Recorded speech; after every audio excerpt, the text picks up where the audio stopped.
So, 199 pesos mga kapiling gwapa is makabuhat ng kaupik nail. Sumuod din na ang isa ka set na gi-order na po sa Shopee para makabuhat ko og nail extension. So dili nakadansi sa isa ka set mga kapiling gwapa kay lagi kompleto na siya para makabuhat ka og pick nails. Kung gusto mo order mga kapiling gwapa, ibutan lang ko sa comment section ang link. Hello mga kapiling gwapa, for today's video is mag-DIY ta og giunsa na ko pagbuhat ang ako ang nail extension. Kay lagi mahal kay sa parlor kung magpabuhat ka og kuko. So DIY for the good ani mga kapiling gwapa. Then first magkailangan lang dahil alcohol mga kapiling gwapa. Any kind of alcohol brand pwede ra na siya. Then pagkuha lang mo og gapas then trapuhi inyong kuko kay para mawala ang mga oil sa inyong kuko. Then proceed na dayon ta sa paglimpyo. So sa paglimpyo mga kapiling gwapa, ako ni gamit og asiton, ang akong gigamit is alcohol. So ako ang namatikdan is dali jud ay panglimpyo ang alcohol sa kuko. Pag human nyo glimpyo sa inyong kuko mga kapiling gwapa, so kuha na nato ang mga dry skin. Kaya importante kay na nga makuha na ang dry skin. Kaya sa parlor manggod mga kapiling gwapa, kung moagto ka rito magpakuko ka is nasa 1.5 na. Pero kay kaya naman nato na buhaton na DIY ta. Kaya di na nato kailangan mubayad pagdako. Kaya na nato basta piling gwapa ta.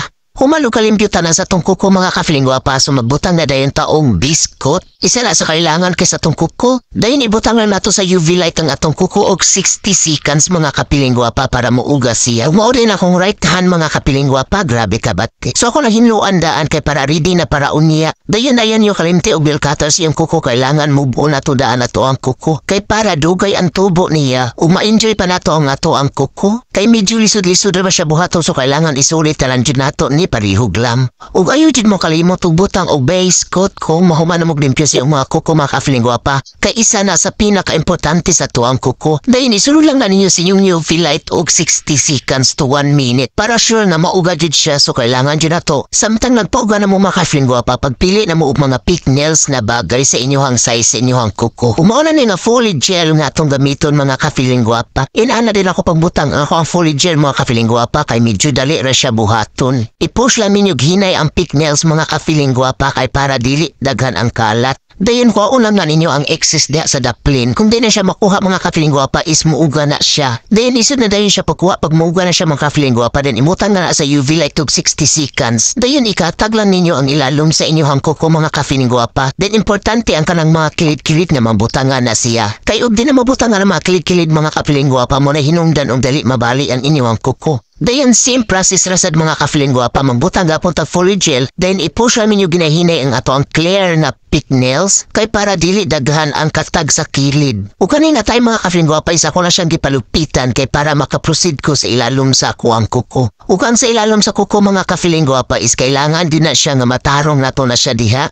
ug ma-flame din nato na pagbutang da sa ilalom kay para nindot siya tan-awon. Then gisululan na ko na siya sa UV light og 10 seconds lang. Dali siya buhaton mga kapiling gwapa kung ang polygel is imong i-direct butang largo sa imong kuko. Usa to nimo ipatong ang pick nails na clear. Then i-push na og pila ka seconds mga kapiling gwapa. Then mga kapiling gwapa, once magkuha na mo sa pick nails na clear, kailangan dili pa kay gahi ang inyong kuko. So man ang gipangtangtanan ako sa di pa kay sila gahi kay para dali ra kay nako sila makating. Then pag makuha na ninyo tanan ang clear na pick nails, so usa na din ninyo ibalik sa inyong UV light og 60 seconds. Kay once humok pamanggod ang fully gel mga kapiling gwapa is dali ra jud siya ikat. O feeling ninyo mga kapiling gwapa nga medyo nipis ra ang pagkakuan sa inyong fully gel, so pwede mo mag-add ana. So ako kay na nipis ra man ko, so nag-add lang ko ana o gamay nga fully gel sa babaw. Mas dali na malanggod mag-add mga kapiling gwapa kay na namatay guy. Patunga lang na ninyo sa babaw o fully gel mga kapiling gwapa, taman makuha ninyo ang inyong gusto nga kabaga. Ug nahuman na ninyo og add o fully gel mga kapiling gwapa, so isulod siya sa UV light to 1 minute. O sana dahil mo proceed og paglimpyo sa mga excess sa kilid-kilid sa inyong kuko. Og nahumanan niyo kuha ang mga excess na polygel sa kilid mga kapiling gwapa. So trapuhilan na niyo alcohol with cotton kay para mawala ang mga abog-abog. Pagkahumanan na magbutang na dayon ta og top coat, mauna ang pangpasinaw sa to ang kuko. Og very nice kayo na grabe jud siya kasinaw. Then gibutangan ako na sa UV light og 1 minute